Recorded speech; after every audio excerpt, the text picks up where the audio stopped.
Welcome back to another Sunday Swings, everyone. I think that the markets are back and that we can finally trade for real again.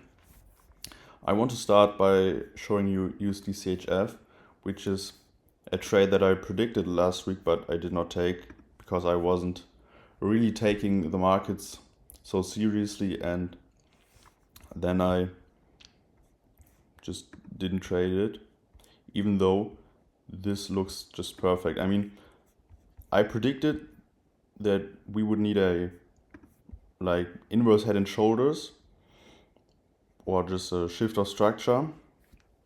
And to be fair, this isn't a shift of structure because we have this huge move, but this was the perfect head and shoulders. I mean, left shoulder, head, right shoulder.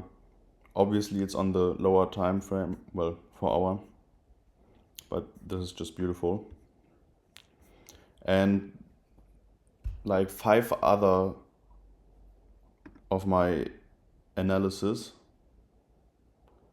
all were correct. I think 1 or 2 pairs didn't work out the way I wanted them, but every other pair just went into the right direction. So we might be back. All right, let's start. Euro GBP at this huge bearish move, and I am interested in taking sells to the downside, no, buys to the upside, to then later take sells to the downside.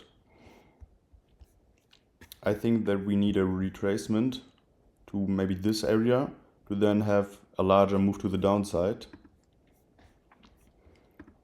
So yes, this is a high risk trade, but we do have some not as high risk trades, so don't worry. I am interested in something like this. You know, we are at this kind of area of interest, and if we break above this area of interest, it isn't as strong here as it used to be sometime back here, but it's still valid. So break above, reject from this area right here, and then have to move to the upside. Euro JPY, continuation sells from below this area of interest. Just break, retest, and then have the bigger move to the downside. GBP CAD buys to the upside. This is also in the furtherance of then selling to the downside when we are at this area of interest. So break some level right here, maybe this or this, probably this, and then have the move to the upside to this area of interest. And then once we're here, we can look for sells to the downside, but definitely not this week. AUD NZD, this is probably the most high risk pair. GBP CAD and AUD NZD both are pretty high risk. So break below this area of interest and then have a counter trend trade to the downside. We have like 2 dojis on the daily, and the weekly is just going higher and higher, so this is super high risk. But if we don't get a clean break and then have a retest, then we just don't trade it. But this is definitely a viable option for trade. Then AUD USD, we went bearish, so now we have a retest and then take sells to the downside. On the weekly we had this huge wick, so we rejected from this area, Let's hope we don't get weak fills. Yeah, just get back to this area of interest and then take sells to the downside. Pretty self-explanatory. The same on NZD JPY. It's kind of interesting how they look pretty similar, even though they have zero cross-pair correlation. Although I think AUD and NZD both are oftentimes pretty much the same.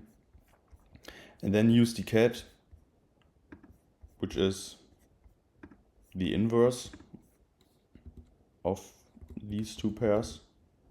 We didn't go bullish because of this huge bearish move.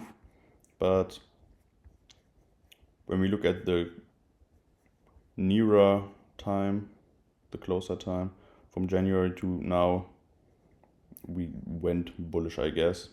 Obviously, we are still bearish. With this huge bullish engulfing on the weekly. So now I'm interested in taking buys from this area of interest, which looks pretty great. I think that USD CAD, NZD JPY, AUD USD, and Euro JPY are my favorite pairs. Euro GBP, GBP CAD, AUD NZD, they are all higher risk, but the other pairs are really great. I am, by the way, listing these pairs by which pair I think comes first and not by how much I like them. So I think UGP has the move before some, for example, NZD JPY. Most of the time. Yeah. And that's it. We have some actually nice pairs that we can trade. And I am sure we will make some money this week. And I hope you enjoyed it. And I see you guys next week. Bye.